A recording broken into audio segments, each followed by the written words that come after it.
We have another limit of the rational function. Keep in mind, we're supposed to always look at the denominator.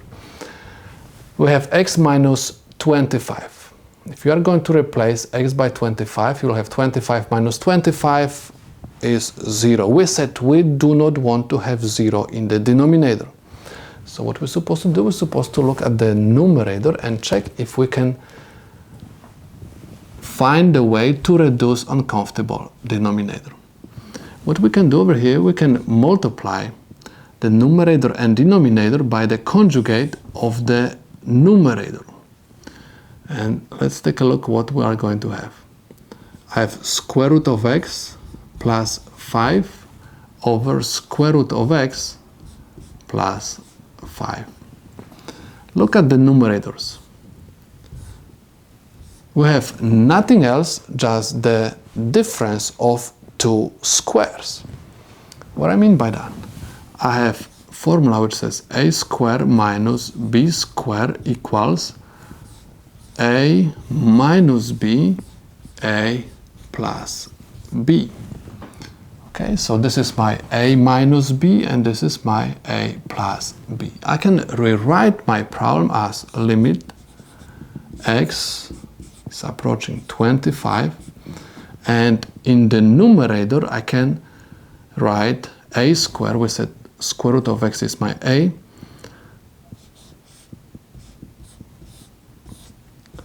minus b squared, and my b is 5, over, and copy down the denominators.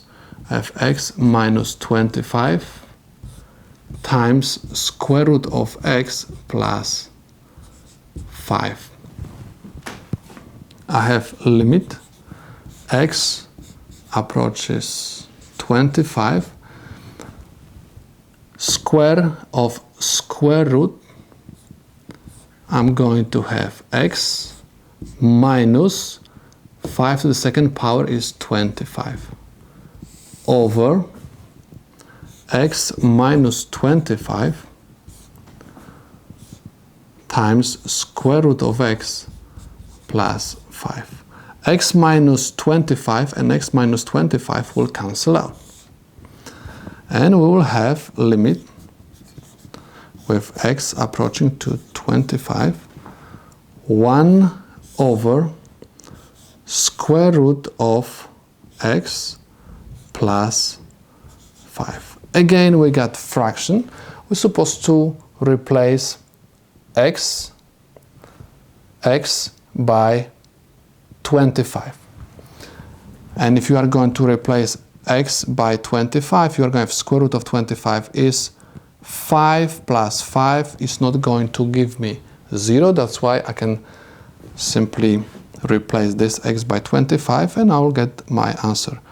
I have 1 divided by square root of 25 plus 5, which is equal 1 divided by 5 plus 5 is equal 1 over 10. And this is the solution to my problem. Let's take a look at this example. This time, again, we're supposed to look at the denominator first. Remember, anytime we have rational function, you have to look at the denominator first. 2 minus 2 is going to give me 0. Again, we do not want to have 0 in the denominator. So what we're supposed to do next, we're supposed to look at the numerator. We have difference of two fractions. What we're supposed to do first, we simply find a common denominator and just try to subtract them. We have a limit x is approaching 2, and in the numerator I'm going to have common denominator 2x minus 2x.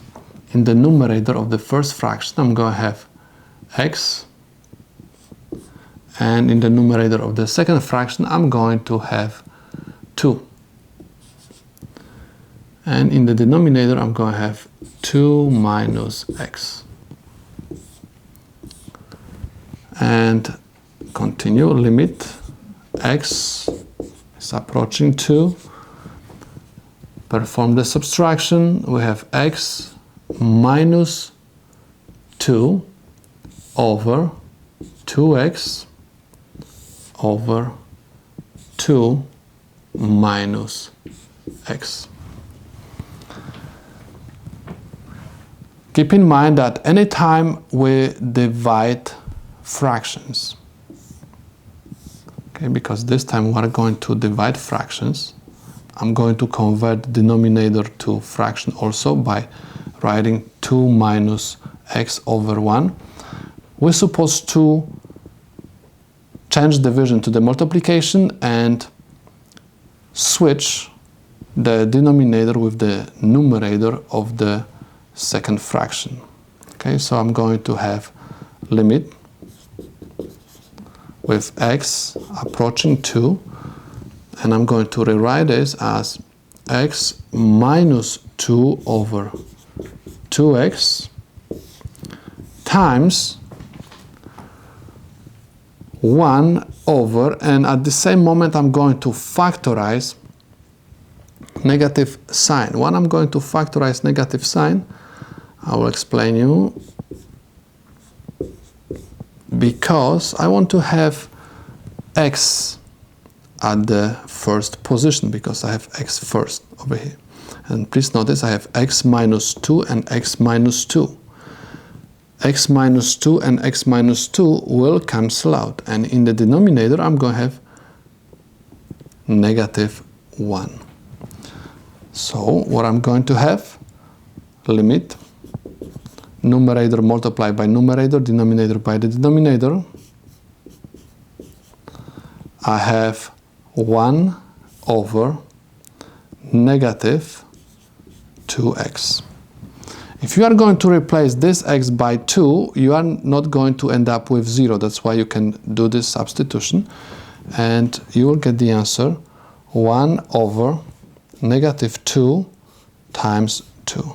Answer is going to be equal negative 1/4. And this is the solution to this problem.